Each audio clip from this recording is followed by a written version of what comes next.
Okay, I have been trying to figure out how I was going to put this in a nutshell, and I'm not sure I've got it, but I'm going to start with one. We had a proof today that, step 2 was like this, and step 3 was this, and the step 5 was this or something. And this is a case where I say that you could use either transitive or symmetric. Okay? Transitive, they didn't seem to have any problem with on this. The way I explain transitive generally is you have two different things that both equal the same thing. So, A equals B, A equals 35, then B and 35 have to equal each other. So I frequently say it in those terms over and over again. You have these two different things both equal the same thing. Or these two different things are both congruent to the same thing. Then they're congruent to each other. And they seem to be pretty comfortable with that. And so I say this can be transitive, but then I had a kid say, well, then how could it be substitution? Another thing I say about transitive, by the way, and you see it here, it's not the best example just because it's not at all hard to see here, but sometimes it is. I'll point out that I can circle a whole side of the equation or congruent statement, and an entire side of both of them is the same. It has to be an entire side of the equation or an entire side of the congruence. Okay? Now, substitution, this would also be substitution because you could think of it as, and this is what a kid was asking me today, me saying, oh, A is equal to 35 degrees, and so I take this and say I'm going to plug in 35 degrees in place of A. So, they're pretty good with the idea of what substituting is, but I like to constantly, every time I bring it up, I'll use the words replace and plug in to, kind of jog that memory.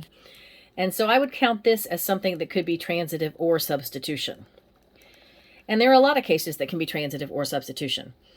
I treat it more like most things can, it's kind of like the norm to be able to be both. But then there's two exceptions. There's one type of situation that can only be transitive and one type of situation that can only be substitution.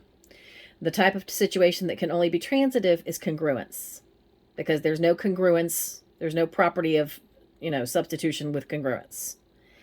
And then the other way it goes is it can only be substitution if you're not replacing an entire side of an equation or it's not or congruence because it's just equations.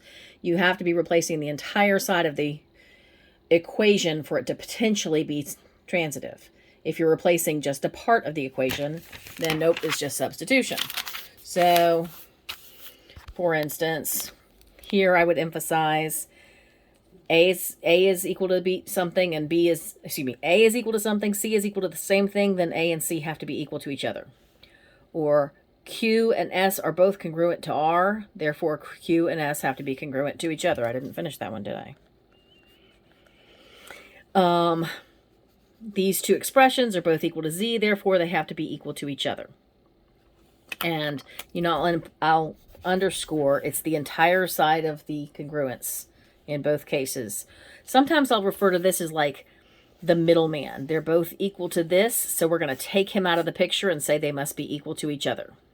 That's a little easier to see when it is in the middle like this, but it doesn't have to be. If I say, okay, we're going to take out that middleman and just go ahead and connect them directly. Okay? And, sometimes I'll use examples with like, I can't remember if I said this before on this one. Austin's 15 years old, Jacob's 15 years old, therefore Austin and Jacob are the same age. Or something that is a little bit harder to make connection. I don't know. If you know that so-and-so and so-and-so live in the same neighborhood, and then you know that the second person and so-and-so, someone else lives in the same neighborhood, then I guess the first person and the last person live in the same neighborhood. Blah, blah, blah. So substitution, here's your first case. It still works for substitution. But here, I will emphasize to them that I am picking up, if I know Z is equal to this, then I'm picking that up and placing it in place of Z. And that's what's happened here, so that's substitution. And when they're like, why can't that one be transitive? I'll be like, well, one side of this equation is x plus 2. Do we see an x plus 2 either here? No. Neither side of the equation is x plus 2. The other side is Z. Is either side of this equation Z? No. And so on. You don't have any whole sides of the equation, one for each equation that matches. So that is in a nutshell. Hopefully that does it.